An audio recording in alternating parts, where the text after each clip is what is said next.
So remember a few weeks ago when I said this? Well, it's official. Nikola Jokic is unguardable. Well, guess what? Ain't a damn thing changed.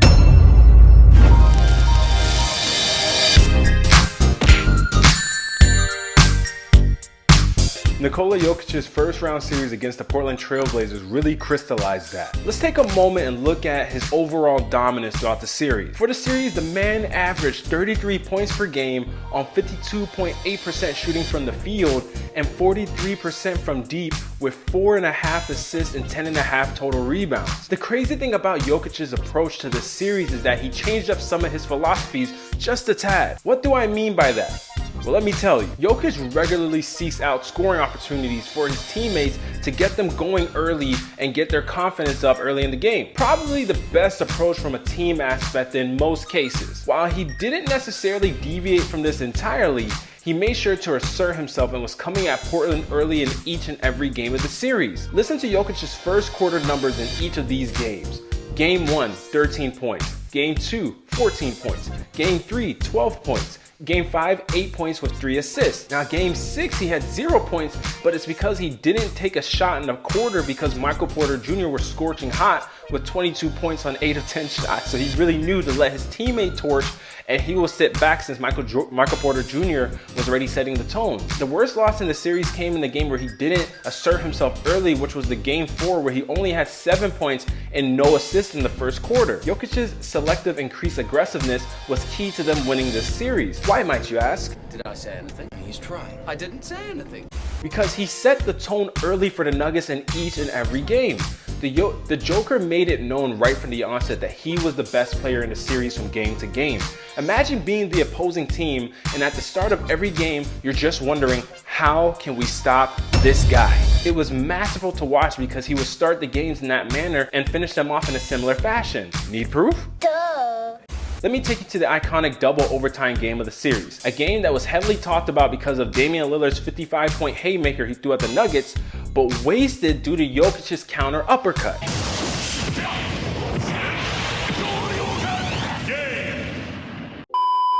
Look at the sequence of events throughout overtime and the second overtime. Each time Dame did something great, it was Jokic somehow foiling Dame's attempts to steal the game away. Of the 5 shots the Nuggets made in overtime, Jokic either scored or assisted on 4 of them.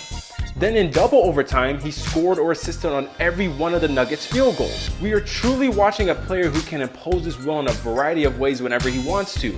There's even a play where Jokic is getting double teamed, and then you see he gives the ball up and then runs back to get the ball because he knows that he can get a bucket whenever he wants. Legends are made in the NBA playoffs, and we are watching Jokic build his story right now. One of the reasons why I love Jokic so much and think he can take over the NBA sooner than later is because he has the natural feel for the game. But he's also starting to show more of that killer as well. He's hitting that stride where he plays like he's unguardable. All the greats reach that point where they just know they're so unstoppable they can get a bucket anytime they want, or they can create an opportunity for somebody else whenever they want to. We've seen it before, but we're seeing it more now. If Jokic makes this run to the finals, it'd be very 2011 Dirk-esque, but we will have to wait and see if he can even get by the Phoenix Suns in the meantime. Alright guys, thanks for tuning into this KBR Sports video. Of course, if you're not already subscribed, make sure you guys go ahead and subscribe to the channel.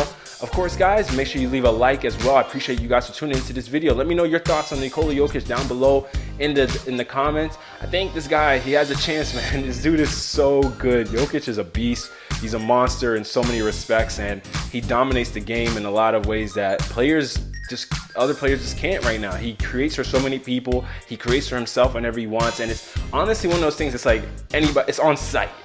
For anybody, it's almost on site at any point in time. I'm watching him take Nurkic. I'm watching him take Robert Covington. He's taken every one of the Portland Trailblazers guys that are supposed to be good defenders in some respect, and he's making them look like they don't even stand a chance in the ring with them.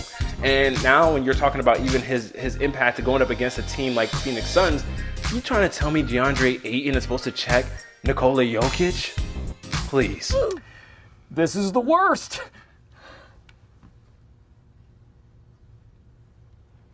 Come on, what are we doing?